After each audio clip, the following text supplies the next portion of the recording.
솔직히 말씀드리자면 이제 무조건 안 갈린다는 말은 이제 거짓말이고요. 갈린다는 말도 좀 아니죠. 왜냐면 이제 제대로 된 기술하고 제대로 된 장비로 이제 숙련된 의료진이 스케일링 한다면 이가 갈리지 않습니다. 하지만 그 반대의 경우라면 이가 갈릴 수도 있겠죠. 그래서 이런 분들은 단순히 스케일링만으로는 해결이 되지 않아요. 스케일링 그 다음 단계인 이제 잇몸 치료를 통해서 증상을 가라앉히는 게 중요합니다. 안녕하세요.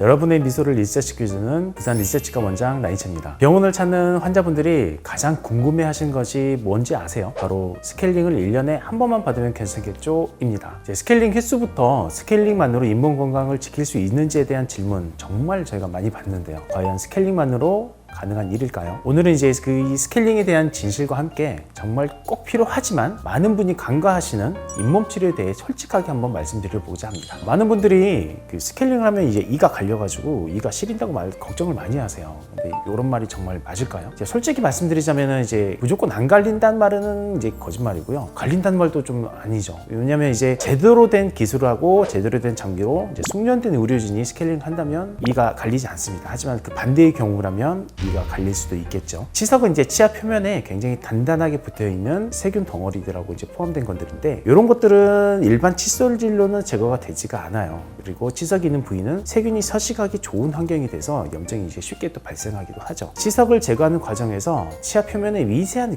정말 눈에도 보이지 않는 미세한 흠집이 생길 수도 있지만은 전문적인 교육을 받은 의료진이 적절한 기구와 적절한 방법으로 시술을 하면 치아의 손상을 최소화, 아니 거의 치아 손상을 일으키지 않을 수도 있습니다. 스케일링이 또 다른 오해는 1년에 한 번만 받으면 된다라는 것입니다. 보통 이제 건강보험이 1년에 한 번만 적용되기 때문에 이렇게 생긴 오해인데요. 실제로 이제 개인의 구강 상태에 따라서 치석의 형성 속도가 다릅니다. 보통 이제 일반적인 성인 기준으로 6개월에 한 번, 아니면 1년에 한 번이나 두 번 정도 받는 것이 제일 좋지만 본인이 치아 상태가 좋지 않거나 아니면 구강 위생 관리가 좀 약간 잘 안 된다거나 아니면 잇몸 질환이 있는 경우에는 3, 4개월 한 번, 그러니까 1년에 한 3, 4번 정도 받아주시는 것이 좋습니다. 스케일링 후에는 일시적으로 이가 시리거나 잇몸이 내려간 것처럼 느껴질 수가 있어요. 이거는 이제 치석으로 덮여있던 부위가 밖으로 노출이 되고 세균과 염증으로 이제 부어있던 잇몸이 쭉 염증이 빠지면 가라앉기 때문에 원래 자리로 돌아오는 현상 중에 하나입니다. 이런 건 이제 시간이 지나면 자연스럽게 다 회복이 되니까 걱정하실 것 없어요. 그럼 원장님, 염증이 있거나 부어있는 잇몸 같은 경우에는 어떻게 좀 해결을 할 수 있나요?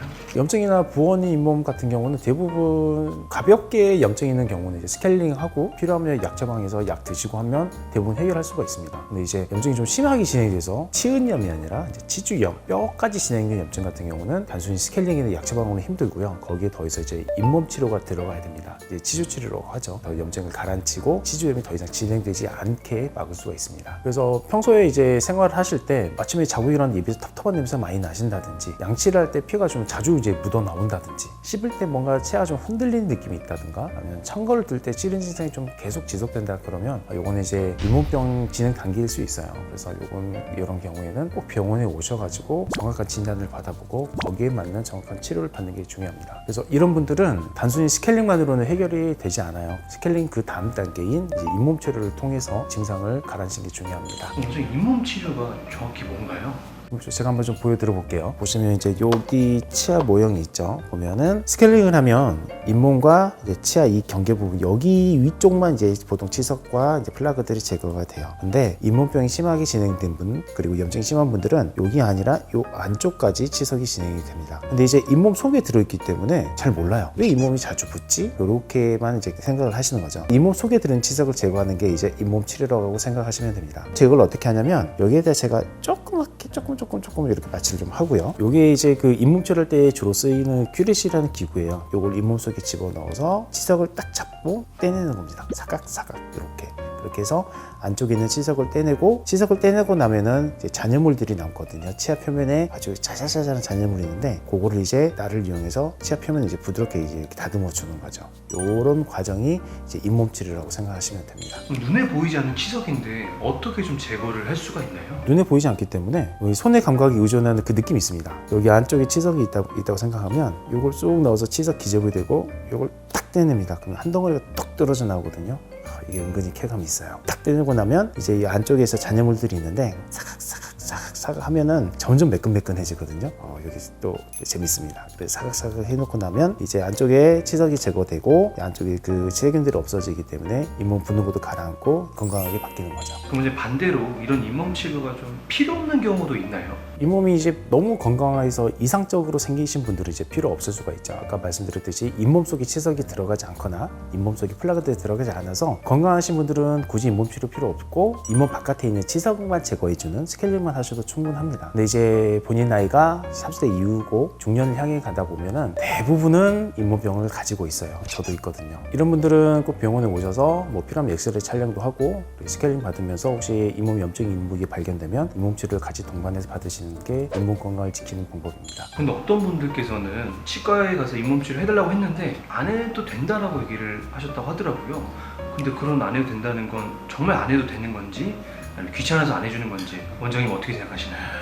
두 가지 다 있을 것 같은데요. 잇몸 치료 자체가 이제 병원 경영이라든지 그런 데 별로 도움이 안 되고 또 술자가 굉장히 신경을 많이 써야 되고 술자의 몸이 많이 좀 쓰이는 진료다 보니까 저는 이제 잇몸 치료를 전문으로 한 치료과 전문이라서 업처럼 하고 있는데 이걸 계속 해보지 않으신 분 그런 치과나 치과 원장님들은 잘 안 하시려고 하겠죠. 젊으신 분들은 잇몸이 정말 이상적으로 건강하게 돼 있는 분들은 정말 잇몸 치료를 안 받아도 되기 때문에 잇몸 치료 필요 없습니다 말하는 경우도 있는데 보통 그 병원이 잇몸 치료를 하지 않는 병원이기 때문에 이제 잇몸 치료가 필요 없다라고 말씀하시는 경우도 분명히 있다고 생각을 합니다. 대부분 후자가 훨씬 많을 겁니다. 근데 저희 리셋치과는 부산에서 잇몸 치료를 아마 가장 많이 하는 병원 중 하나일 거예요. 제일 많이 한다고 생각하고 있는데 그만큼 이제 경험도 많고 제가 아주 중요하게 생각하고 있는 분야이기도 합니다. 잇몸 질환은 초기에는 증상이 거의 없어요. 많은 분들이 괜찮겠지 하고 방치를 하게 돼요. 잇몸에서 약간의 출혈이 있어도 내가 칫솔질 너무 세게 했나 보다 그렇게 생각하고 넘기는 경우가 많죠. 하지만 이게 잇몸 질환의 첫 신호인 경우가 많습니다. 잇몸 질환은 이제 진행 단계에 따라서 치료 방법이 달라져요. 먼저 제일 첫 단계인 치은염 초기 단계일 때는 잇몸 염증이 뼈까지 안 가고 잇몸 사례만 국한이 되게 있기 때문에 이런 경우에는 스케일링 받고 올바른 양치질 방법 이 정도만 해도 충분히 회복이 가능합니다. 그 다음 단계인 중등도 단계에는 초기 치주염 뼈에 이제 어느 정도 침투가 되기 시작하는 그런 단계이기 때문에 큐릿을 이용한 치은 연화 소파술이 필요한 단계입니다. 이는 이제 잇몸 아래에 이제 깊숙이 들어있는 치석을 제거하는 방법으로 일반 스케일링으로는 이제 닿지 않는 그런 치석이나 플라그들을 치아 뿌리 표면에서 전부 다 긁어내서 제거해서 치료 방법이에요. 이런 경우에는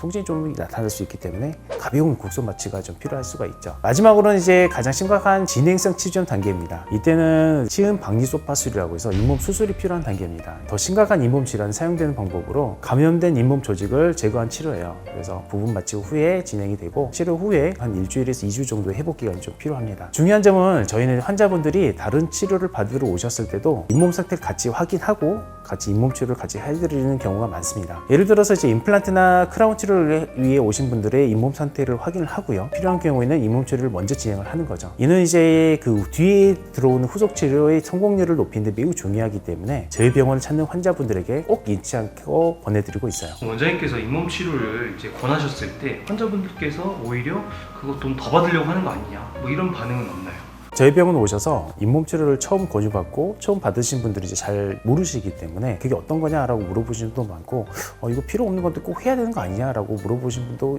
계세요. 근데 이제 잇몸 치료라는 거는 1, 2만 원 정도의 굉장히 저렴한 비용으로 정말 나빠질 수 있는 심함의 발치까지 갈 수 있는 그런 병을 우리가 예방할 수 있고 치료할 수 있는 그런 좋은 진료이기 때문에 꼭 필요하다고 말씀드리면 이제 환자분들이 그걸 받아들이고 치료 받으시고 결과적으로는 잇몸 건강을 더 지켜서 나중에는 다른 분들도 또 잇몸 치료 하러도 모시고 오고 그런 경우가 많습니다. 그래서 잇몸 치료는 치과 진료 중에서는 아마 가성비로는 최고가 아닐까 싶습니다.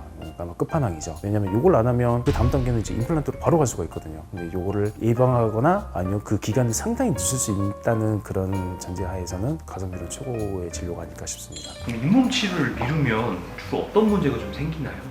잇몸병이 진행이 되겠죠. 잇몸병이 진행이 되면 치아의 수명이 급격하게 줄어들기 시작합니다. 잇몸 질환은 처음에는 잇몸이 붓고 이제 출혈이 있는 치은염 상태로 시작이 됩니다. 이 단계에서 이제 적절한 치료와 관리를 받으면 완전히 회복될 수가 있어요. 하지만 이제 방치하게 되면 치주염으로 진행이 되고 이러면 이제 잇몸과 치아 사이에 깊은 골짜기인 치주낭이 형성이 되고 이게 점점 깊어지죠. 이게 깊어진다는 거는 뼈가 녹고 있다는 뜻이에요. 이러면 이제 치아를 잡아주는 뼈가 없어지니까 치아가 흔들리게 되고요. 치조골은 한번 이렇게 녹아버리면 재생이 안 돼요. 그렇기 때문에 결국 심한 경우에는 발치까지 이어지죠. 또한 이제 잇몸 질환은 이제 구강 건강뿐만 아니라 우리 전신 건강에도 영향을 미쳐요. 최근에 이제 한 연구에 따르면은 잇몸 질환이 있는 경우에는 심혈관 질환, 당뇨, 치매 위험이 높아진다는 보고도 있습니다. 치주 병원균이 전체 혈류를 통해서 우리 몸 전체로 퍼질 수 있기 때문이죠. 제 경험에 비춰보면 특히 그 임플란트나 크라운 같은 그런 고가 진료를 받으신 분들은 더욱 철저한 잇몸 관리가 필요하세요. 잇몸 상태가 좋지 않으면 아무리 좋은 재료로 치료를 받아도 우리가 오래 사용할 수 없기 때문이죠. 보통 환자분들이 치료받을 때 잇몸 치료 필요성을 느끼지 못하는 경우가 많은데 사실 이것이 가장 기본이 되는 중요한 진료입니다. 다른 치료가 성공적으로 이루어지기 위한 기반이 되는 거죠. 자, 오늘 이렇게 이제 스케일링과 잇몸 치료에 대해서 말씀을 드렸는데요. 마지막으로 이제 몇 가지 조언을 좀 드리고 싶어요. 일반 스케일링만으로는 해결되지 않는 잇몸 문제가 있다면 치과에 가서 스케일링 해주세요 라기 말하기보다는 본인의 잇몸 상태를 정확히 진단받고 필요한 치료를 받는 것이 중요합니다. 특히 치료할 때 잇몸 치료가 필요한지 함께 확인해 보세요. 어제 다른 치과를 갔는데 잇몸 치료 안 해준다고 하면은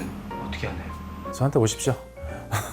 저한테 오시면 됩니다. 제가 이제 치과 전문의로서 잇몸 치료는 제가 이제 제 업이라 생각하고 있기 때문에, 그리고 몸은 힘들지만 보람이 있어요. 저는 잇몸 치료를 굉장히 좋아하는 편이고 권장하는 편입니다. 저희 리셋치과는 정직한 진료를 꼭 원칙으로 여기며 필요한 진료만을 권해드립니다. 건강한 치아와 잇몸으로 평생 함께하고 싶으신 분들은 리셋치과로 찾아오세요. 여러분의 미소를 위한 진심 어린 치료로 보답하겠습니다. 다음에도 더욱 유익한 영상으로 찾아뵙겠습니다. 감사합니다.